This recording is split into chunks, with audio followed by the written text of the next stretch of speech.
नागरिकता विधेयक प्रमाणीकरण के समय सीमा मंगल के मध्य रात में समाप्त भ रहल अछि। राष्ट्रपति विद्यादेवी भण्डारी नागरिकता विधेयक प्रमाणीकरण क चुकबाक 15 दिन के समय सीमा मंगल के रात में 12 बजे समाप्त भ रहल अछि। मुदा एखनो धरि राष्ट्रपति विधेयक के प्रमाणीकरण नहीं केने अछि। विधेयक के प्रमाणीकरण करबाक कि नहीं करबाक विषय में राष्ट्रपति भण्डारी किछु दिन से कानूनविद तथा सलाहकार सब सुझाव सेहो संकलन कर रहल अछि।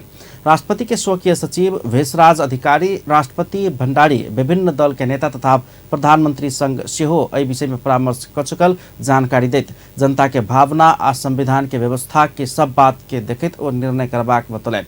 एहि सँ पहिने राष्ट्रपति भण्डारी नागरिकता विधेयक प्रमाणीकरण नहीं क पुनर्विचार के लेल संसद में फिरता भेज देने छलथि। एकरा बाद दुनू सदन कोनो फेरबदल नहीं क फेर सँ पारित क विधेयक के राष्ट्रपति कार्यालय में भेज देने छल। राष्ट्रपति द्वारा दोसर बेर विधेयक के 15 दिन भीतर प्रमाणीकरण कयल जेबाक संवैधानिक व्यवस्था अछि। मुदा ओ मंगल के अंतिम दिन होबय लगलो पर प्रमाणीकरण नहीं केने छथि।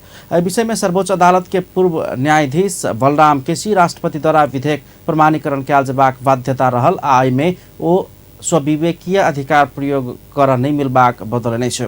विधेयक में चित्त नहीं बुझला पर समेत राष्ट्रपति राजीनामा देव सकबाक मुदा पद में रहि प्रमाणीकरण नहीं करबाक अधिकार नहीं रहल केसी के धारणा अछि।